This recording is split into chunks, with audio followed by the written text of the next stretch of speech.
नमस्कार दोस्तों, मैं दीपेंद्र सिंह राठौड़ आप सभी का हार्दिक स्वागत करता हूं कोचिंग वाले पे। आज का जो हमारा वीडियो है बहुत अच्छा होने वाला है। कुछ अलग टॉपिक है। आप में से कुछ लोग इनको जानते होंगे। आज इनकी जयंती है। आज मतलब 4 जुलाई को, 4 जुलाई जो है अल्लूरी सीताराम राजू की जयंती आती है। अल्लूरी सीताराम राजू कौन? कुछ लोग जानते होंगे नाम से, जो नहीं जानते उनको याद दिलवा देता हूं। अभी हाल ही में एक मूवी आई थी RRR। उस मूवी में जो लीड रोल में थे, खैर ये रामचरण है, एक्चुअली मूवी किसके ऊपर थी? जो लीड रोल पे थे वो ये, इनका नाम है अल्लूरी सीताराम राजू। ठीक है, कहां से थे? आंध्र प्रदेश से थे। ठीक है, अब इनकी कहानी हम देखेंगे उससे पहले आज के फैक्ट के बारे में बात कर लेते हैं। आज 4 जुलाई है और 4 जुलाई को इनकी जयंती आती है। ठीक है, इनका जन्म जो है वो हुआ था 1897 में, तो आपको याद रखना है 1897। बहुत इंपॉर्टेंट है, 125वीं जयंती है। और इसके मौके पे हमारे जो प्रधानमंत्री हैं उन्होंने आंध्र में, देखो 4 जुलाई 2022 को प्रधानमंत्री जी जो हैं उन्होंने आंध्र प्रदेश में 30 फीट ऊंची कांसे की मूर्ति का अनावरण किया है। ये वाली मूर्ति कांसे की बनी हुई है, इसका अनावरण किया गया है। कहां किया है? आंध्र प्रदेश में। अब आप आंध्र प्रदेश के सीएम कौन है उनका नाम लिख के बताइए, और उनकी पार्टी है उसका पूरा नाम बताना है। पार्टी का नाम मैं बता रहा हूं, ठीक है। देखते हैं कितने लोग जानते हैं। YSR कांग्रेस। ठीक है, YSR कांग्रेस जो है इनकी पूरी नाम है पार्टी का।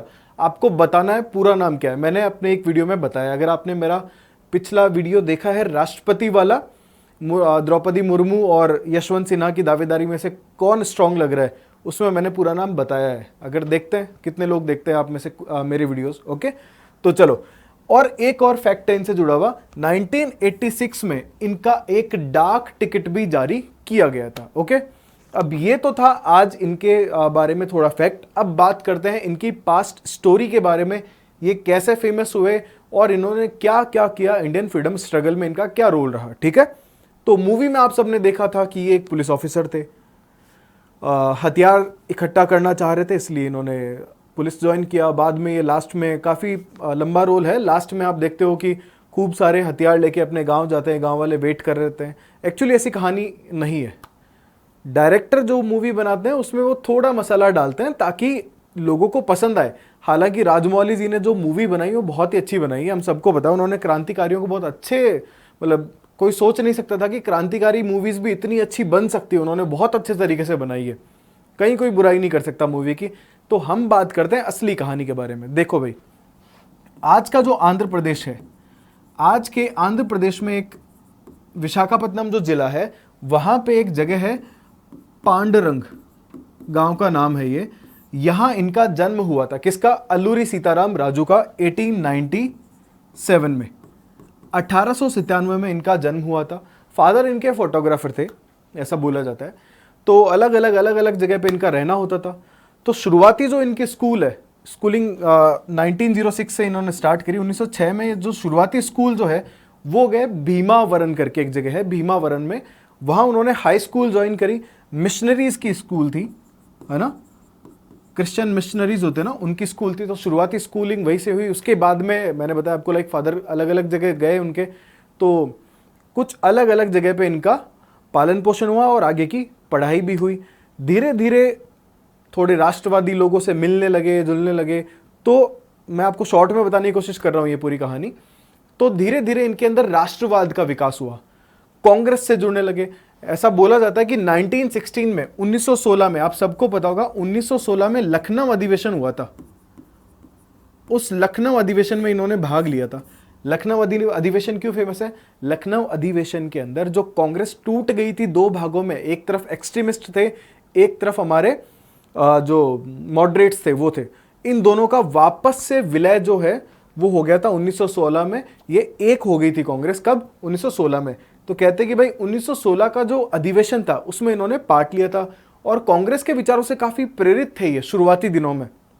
बाद में थोड़ा सा बदल जाएंगे ये, ठीक है। यहां से इन्होंने उत्तर का दौरा किया था, लाइक बनारस भी गए थे ये, उज्जैन गए थे, अमृतसर गए थे। यहीं इन्होंने संस्कृत भी सीखी थी। हालांकि ये दक्षिण के एरिया से आते हैं लेकिन संस्कृत वहां नहीं आ सकती थी इनको, तो उत्तर में इन्होंने संस्कृत भी सीखी थी। कुछ टाइम बिताया था इन्होंने उधर। इस समय वो लगभग 18-19 साल के रहे होंगे, ठीक है। संस्कृत, उसके अलावा मार्शल आर्ट इन्होंने सीखा था, ठीक है। किताबें लिखने और पढ़ने का बहुत शौक था, ये तो आपने मूवी में भी देखा होगा। तो मार्शल आर्ट भी इन्होंने यहीं से सीखा था, ओके। उसके बाद जो है ये वापस अपने गांव की तरफ गए, फिर एक बार इन्होंने दौरा किया था उत्तर का, और आयुर्वेद के बारे में भी इन्होंने सीखा था, ठीक है। एक तरह से ये कह सकते हो आप कि आजकल तो डॉक्टर्स बड़े पॉपुलर हैं, उस टाइम पे आयुर्वेद वाले वैद्य जो है ना वो बहुत पॉपुलर होता था। तो ये वापस अपने एरिया में पहुंच गए, और एरिया का नाम क्या था? आंध्र में। आंध्र में एक पहाड़ियां हैं, गुडेम पहाड़ियां। आई होप आप में से किसी ने नाम सुना हो, 10th क्लास की एनसीईआरटी में इनका जिक्र आता है। गुडेम पहाड़ियां जो है, यहां ये रहते थे, और मन्यम करके क्षेत्र है, मन्यम मतलब जहां आदिवासी रहते हैं, मन्यम क्षेत्र में, यहां लिख रहा हूं मैं, मन्यम क्षेत्र। उस मन्यम क्षेत्र में इन्होंने काम करना शुरू किया। किन लोगों के बीच रहते थे? आदिवासियों के बीच। तो अपने आयुर्वेद के ज्ञान के कारण और मार्शल आर्ट के कारण ये धीरे धीरे फेमस हो गए। कुछ 30-40 लोग इनसे जुड़ते गए, और इन्होंने सबसे पहला काम जो किया वो शुरुआत की, इन्होंने शराबबंदी कराई। इन्होंने बोला कि भाई आदिवासी एरियाज में क्या होता है ना कि शराब बहुत पी जाती है, सुबह उठते ही शराब का सेवन शुरू हो जाता है। शराब मतलब आज के फॉर्म वाली नहीं, नशा।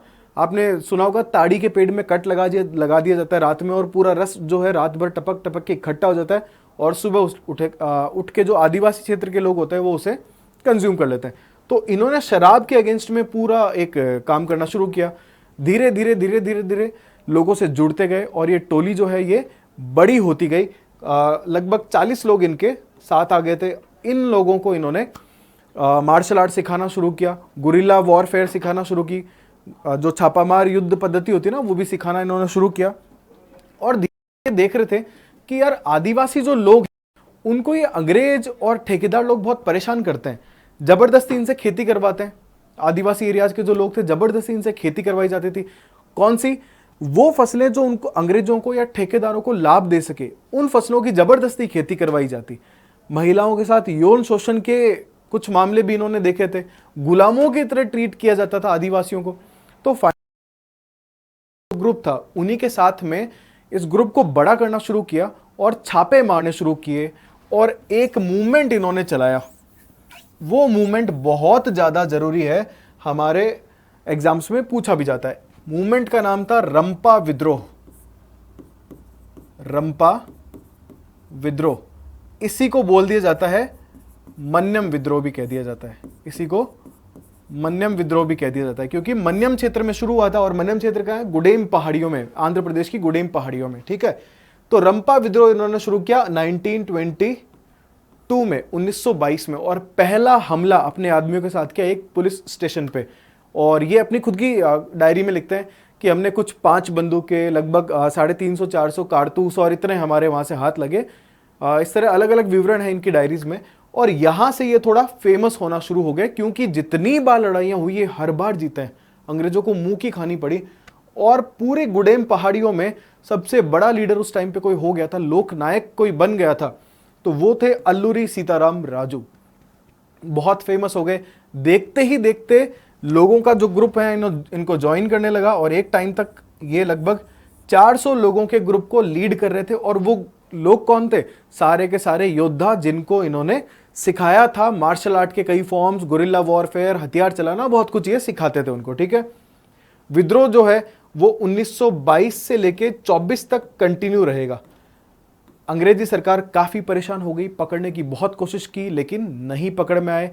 फाइनली अंग्रेजों ने एक फरमान निकाला और बोला कि अगर अल्लूरी सीताराम राजू ने सरेंडर नहीं किया तो हम मन्यम क्षेत्र में रहने वाले जो आदिवासी लोग हैं इनका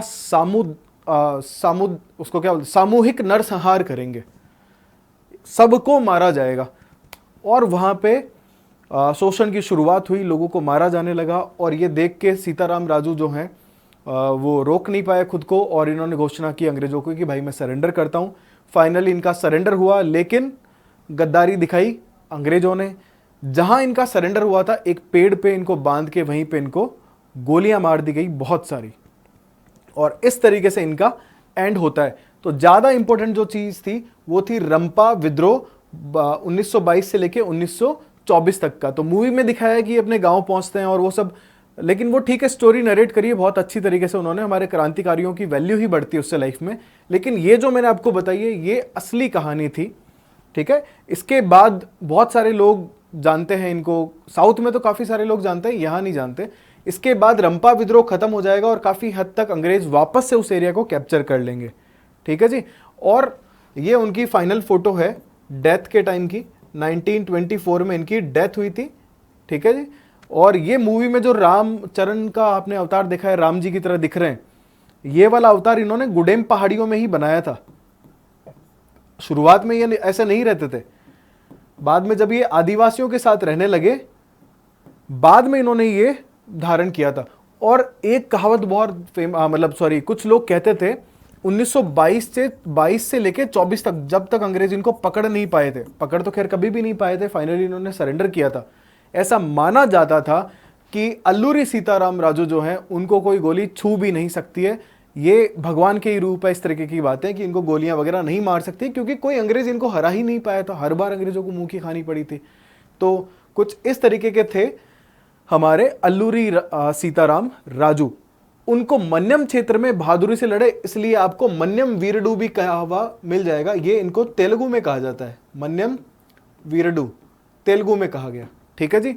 तो ये सब था हमारे क्रांतिकारियों में से एक अल्लूरी सीताराम राजू के बारे में। शुरुआती दौर में ये कांग्रेस से जुड़े हुए थे, लेकिन बाद में गांधी जी के कहा जाता है कि शुरुआती दौर में गांधी जी के सिद्धांतों पे चलते थे, लेकिन बाद में इन्होंने देखा कि जो सामने वाले हैं वो लायक नहीं है गांधी जी के सिद्धांतों को मानने के, तो इन्होंने रास्ता अपनाया सुभाष चंद्र बोस वाला, ठीक है जी। तो ये था हमारा आज के वीडियो में। जल्दी मिलते हैं अगले वीडियो के साथ में। अगर मेरे वीडियोस आपको पसंद आते हैं तो शेयर करना बिल्कुल ना भूलें। धन्यवाद। जय हिंद, जय भारत।